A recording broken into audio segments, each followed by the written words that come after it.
We begin this edition of the SportsMax Zone. It was another disappointing day for Caribbean teams at the CONCACAF Gold Cup as Group C action got underway on Monday night.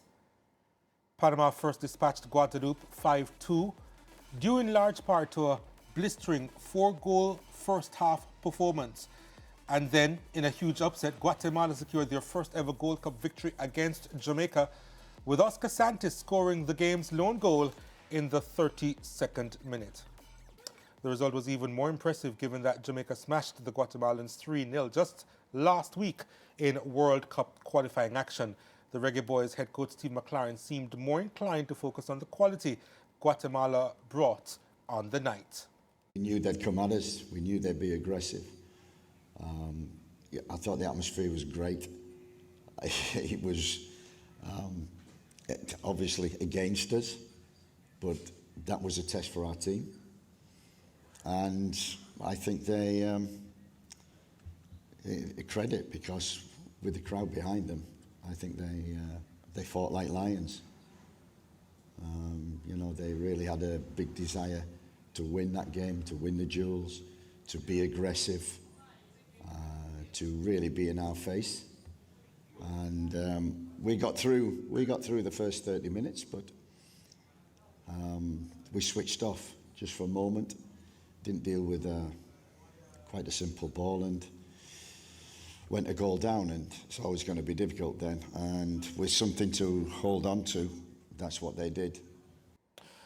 Our in-house analyst, Leger Williams, is with us here in studio. And Leger, first of all, before I even go to the football, I need to ask you in terms of your thoughts on what McLaren said, especially that bite that we just played in the press conference about the quality of the Guatemalan team. Yeah, I think Guatemala were excellent. They made some small adjustments to their tactical setup, which really undid anything Jamaica tried to do, first of all, but also the intensity that Guatemala had. I think that was more so the change from the game that we saw in Kingston, because as the commentator rightfully pointed out, Guatemala, in the last edition of the Copa America, they actually had the second highest PPDA, which is the passes per defensive action, in the entirety of the Gold Cup, even better than the United States. And that's a metric which really brings into question your pressing quality. And I think Guatemala showed that they have a lot of pressing quality against Jamaica yesterday. All right.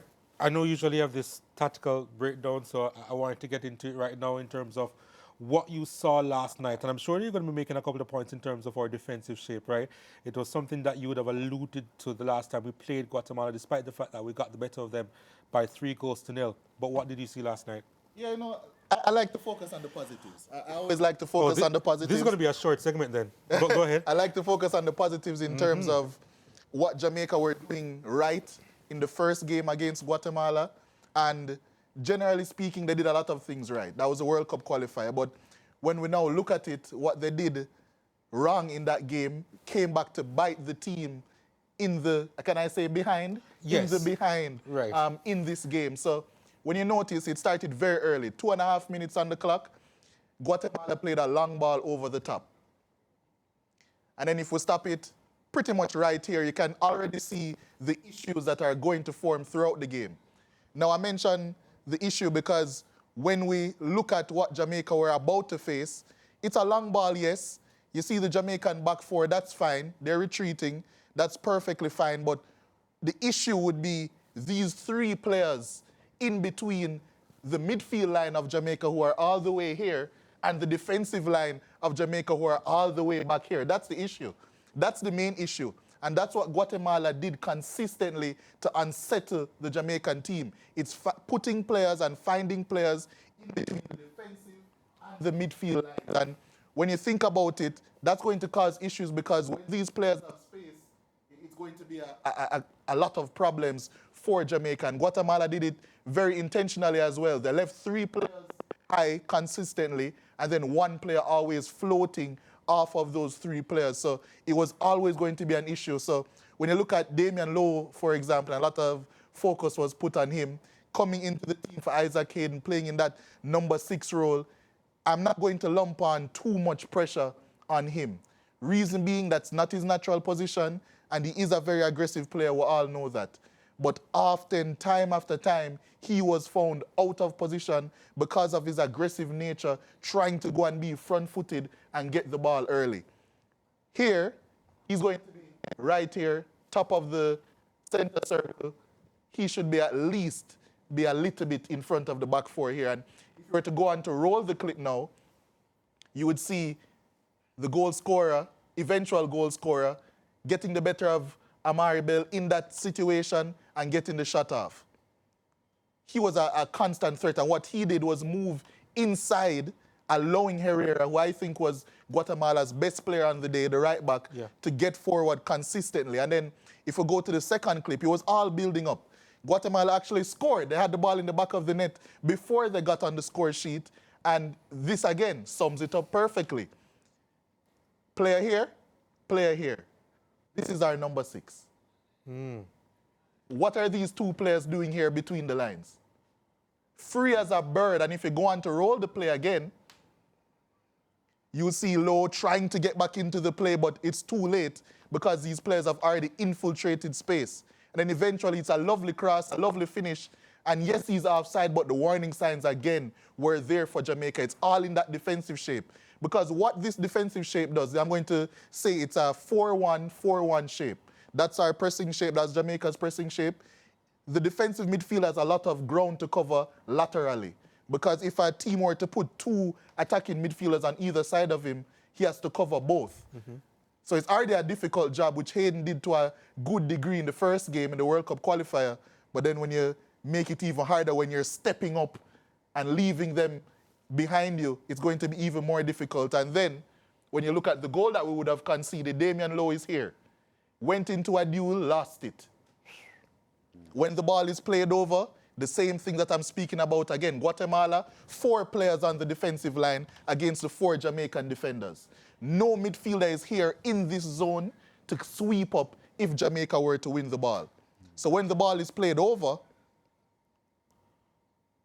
you see the Guatemalan players just dropping a bit. 1 player here dropping into the hole, 1 going in behind, and then 1 player there to receive. And then after that, it's just a well-worked goal. But all of these problems were just, it was done by Jamaica to themselves. Poor defensive structure. Yeah. Can I ask a question quickly, though? Because Liz, you pointed out that Low was quite often caught out of position. Now, he's naturally a central defender. Now he's being asked to play in a defensive midfield role. The last thing I would expect, and this may sound basic, but the last thing I would expect is that he would find himself too forward, and which is what happened. Because if he's a natural central defender moving into a central midfield position, I would think if he was going to be guilty of something, it would probably be hanging back too close deep. Yep. Because that's how he naturally plays. But you're saying he was caught out of position, pressing forward a little too much. And you have to think about the profiles of players in the Serlans. And this is why, I'm going to say it here, I'm going to say it very plainly. This is why I thought from the get-go, you guys saw my thoughts last night when the lineup was announced. That's why, in my opinion, it was an atrocious decision to put Damian Low in that position, because you're right, a natural centre-back usually is that player that's going to sit back a bit. But think about what Damian Low does at centre-back. He's a front-footed defender, hard tackler, always want to get into players first. So when you put him in a midfield scenario, that's what he's going to provide as well. And in the same press conference, when asked about it, there was a very last question as well. Steve McLaren said that's why he was in there, to break up play, how aggressive he was. But I think both out of possession, which we have touched on, and in possession as well, I think it has really shown that it was never going to work effectively. It was never, ever going to work effectively. And it was just, when I watch the goal again, I'd like to watch the goal one more time. Look at his position in here. It's not the fact that he's out of position, but at no point during this attacking sequence is he ever in and around the box of Guatemala. Doesn't get back at all. And yes, it came on to bite Jamaica in the behind defensively, but offensively as well, which we'll get on to, it was poor as well, because not only is he not a natural ball player, but also his positioning was often too forward and didn't allow Jamaica to build up effectively. You know, I think we always hark back to his performance in the Nations League semi-final a couple of years ago against Canada, where he sparked a comeback, being in the middle of the park, winning position high up the field. And based on that, we have gone to him as a last resort to say, you know what, he can be our number 6. And long term, you're saying, surely not. He shouldn't be anywhere near the midfield. I have a very strong feeling when it comes on to, especially in modern football, people wanting centre-halves to step up into midfield just because they can play the ball around. And Damian Low isn't even a strong ball player, in my opinion. It's said about Richard King as well. And yes, Richard King does have a lot of attributes where he can play the ball around well. But when you're a midfielder, you don't just... A central defender sees the game this way. He's seeing everything in front of him. A midfielder, you have to receive the ball in several different angles. You have to receive the ball like this. Sorry to turn my back. You have to receive the ball like this. You have to be able to receive the ball, take it, turn. You have to receive the ball horizontal. You have to receive the ball in all different angles, being able to turn, being able to move the ball quickly, then being able to spring attacks. That's not the profile of most central defenders in the world. And then we speak about our attacks, or lack of attacks, basically. What did you notice about this Jamaican team as to why they just couldn't go through the transition well? It was all down to Guatemala. I'll say that for sure. Okay. I think Guatemala, as I said, they're a pressing team, and they executed their press very well. Now, Jamaica, they didn't change their build-up shape, which I think was an issue within itself, because once again, Jamaica are playing Damian Low in that 6th position, inverting the right fullback in Latibodiere. Neither of them, I think, are excellent at circulating and progressing play. So when that was the case, we often saw that Jamaica were a bit stagnant. And the reason why they were stagnant is because Guatemala employed a very aggressive 5-man press, led by their striker, who allowed Jamaica's back 3, including their goalkeeper, to have the ball a bit. But as soon as they tried to move it into the middle of the park, there was always someone man-marking any one of those pivot players in Low and Latibodiere, and the movement wasn't sharp enough to get out of those situations, like how the movement was sharp from Guatemala to get out of Jamaica's press. All right, you're finished with the clips? Yeah, I'm finished. Let's get over here, because I told you about the back. It's still allowing me to stand up a bit too long. Yeah, but I know Donald wanted to go on to the offensive end of the Jamaica game, which was non-existent. I mean, for long periods, I'd forgotten that Warner Brown was playing. And that due in no small part to the fact that there was no service to him. Yeah, he could not get the ball in any advantageous situation. He only looked dangerous one time during the first half, and it was off of a miscontrol from a Guatemalan player.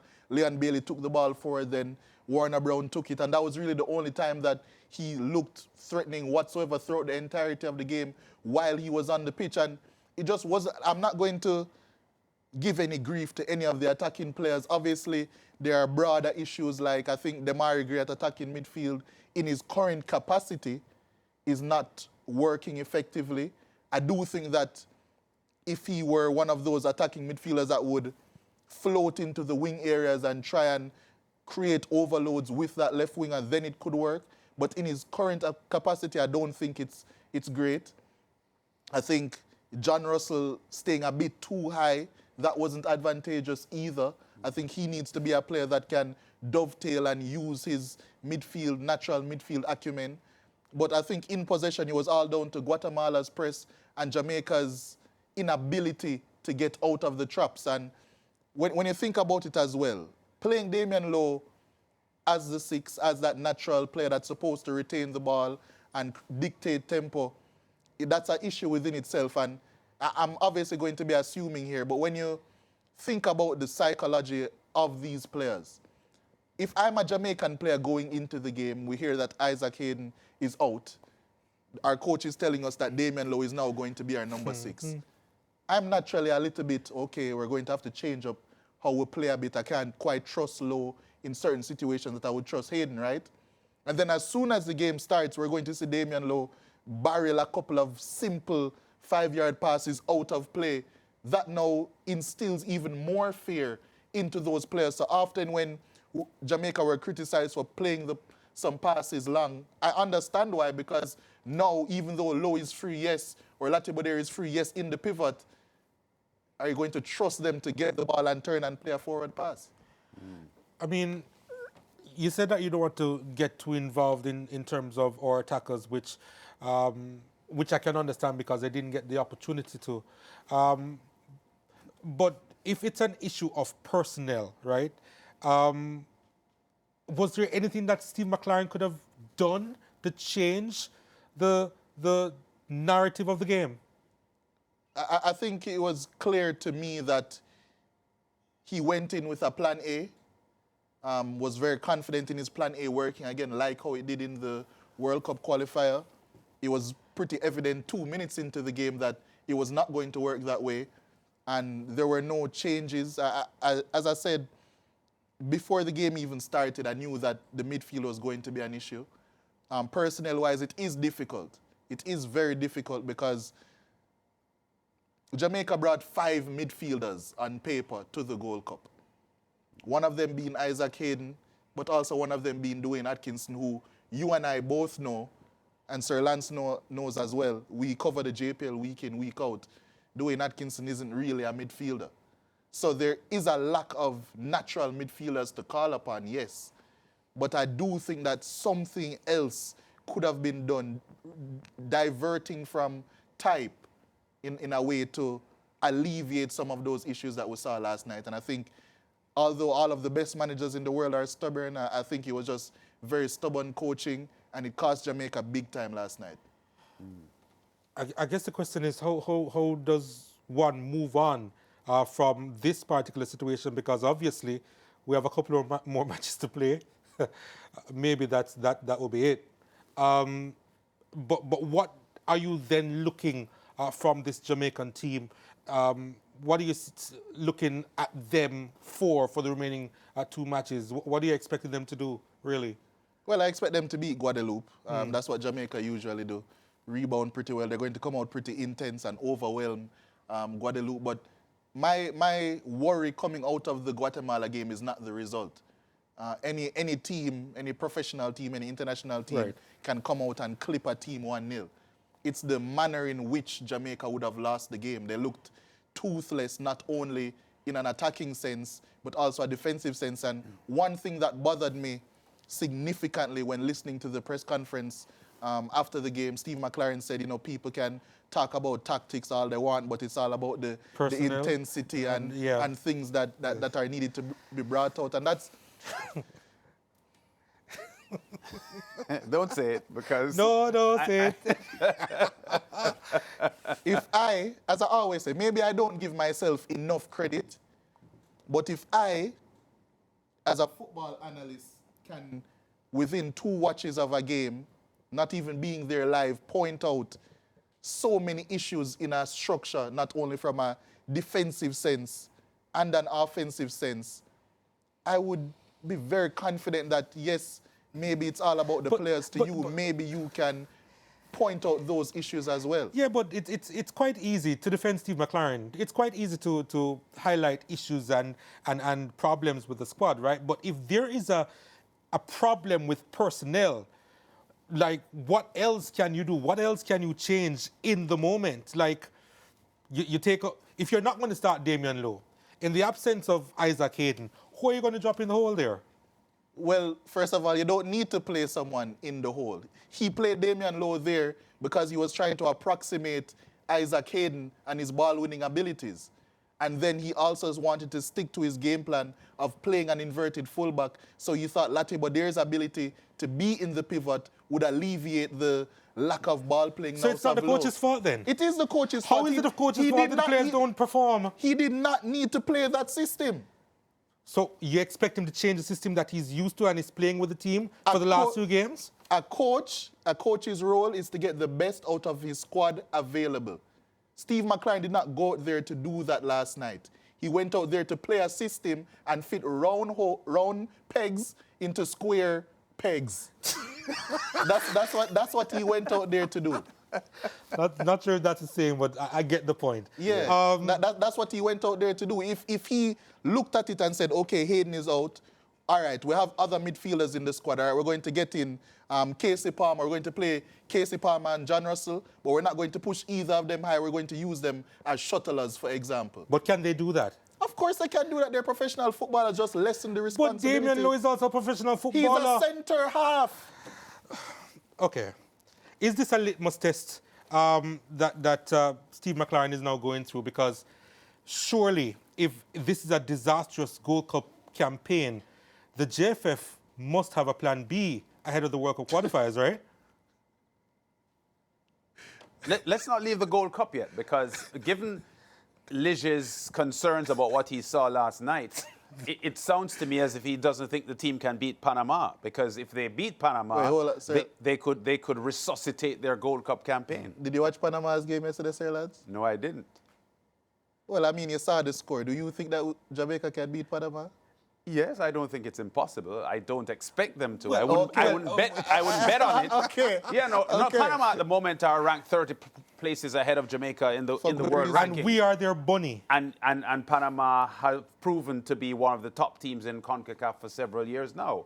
But I don't think it's beyond the Jamaicans to lift their game to upset Panama. This is football. This is how sport goes. But I agree with you that based on what we have seen, Panama are clear favorites to win the game. But clearly the Jamaicans can't go into the game thinking we don't have a chance.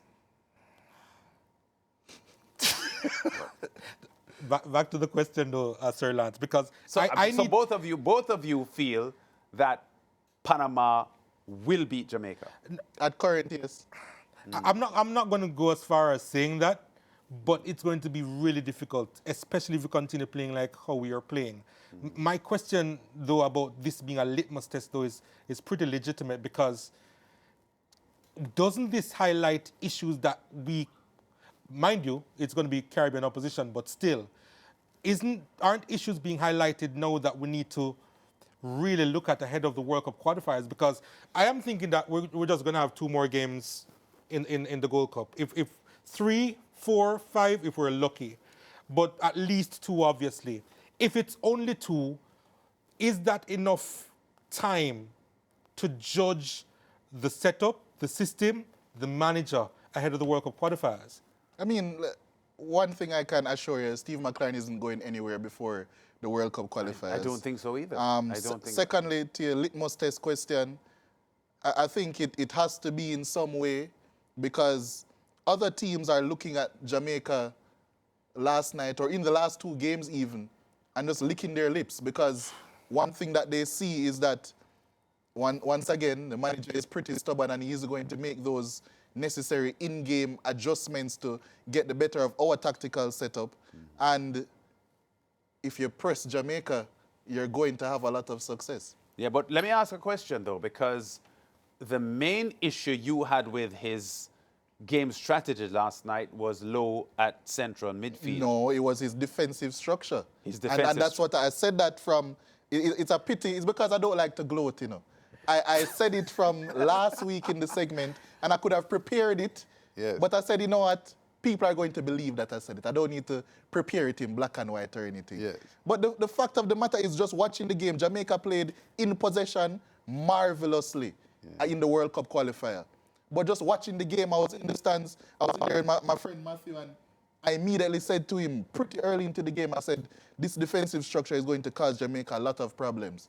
Because without a proper ground coverer like Isaac, intelligent ground coverer, because Damian Low is also someone who covers ground, but not quite to the same intelligent level that Hayden does it. If you're going to play a single pivot, a 4-1, 4-1 in defense, all it takes is any team to have put 2 players on either side of you in between the lines, and you not being disciplined enough to laterally move when it's time. And that team also being brave enough to punch the ball through the lines, as Guatemala were in the Gold Cup game last night. And that's going to be Jamaica's weakness. Even if you were to put a second player now in that space, teams are now aware that Jamaica don't have the profiles to intelligently move in those areas. So you're saying that this is an issue even with Isaac Hayden Yes, coming back? even if Isaac Hayden was the 6th last night. I'm not saying Jamaica would have lost the game. I'm saying because of the structure, it would have been extremely difficult for him. Look at the numbers. If we were to roll one more of those clips, the first one, look at the numbers between the defensive and midfield line of Jamaica. 3 players unmarked. So even if Hayden, the intelligent player that he is, stepped and was on the middle player, He'd be 1 against 3. Exactly. Yeah. That's it. So it's not a personal issue when it comes on. That's why I said that from the start. I'm not picking on Low. That's not his position. It's not a personal issue. It's all down to the structure. Wow. Well, I guess the question is, how do we move on from this? Surely, as you said before, the coach would have seen that and picked that up. You're also insinuating that a change in system of the top ahead. Have you thought about what possible system with the players that we have? And remember, we don't have a long list of midfielders. So where is the system that you speak of that we can utilize? I mean, offensive system, I think that's not going to change much. It's still going to be the same 3-2-5, 3-1-6 that we saw last night. But when it comes down to defensive structure, the reason why I'm harping on it so much is because before the British Virgin Islands game, Jamaica's defensive structure was a 4-4-2/4-2-2 mid-block. That's how Jamaica always defended. It changed, and I'm not sure why, and it's causing issues. Well, you heard him, Leger Williams, with strong thoughts on the matchup between Jamaica and Guatemala. Of course, Guatemala getting by the Reggae Boyz by a 1-0. And, well, let's see how far Jamaica will progress in the CONCACAF Gold Cup. We'll take a break, back with so much more after this.